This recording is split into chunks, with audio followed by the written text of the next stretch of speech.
السلام علیکم امید ساتم خبر غوړ ټیک ټاک په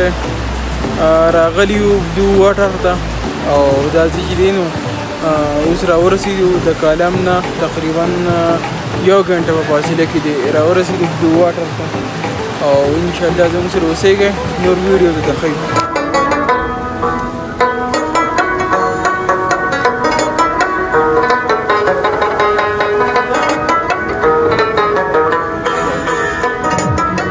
Aa, saçma.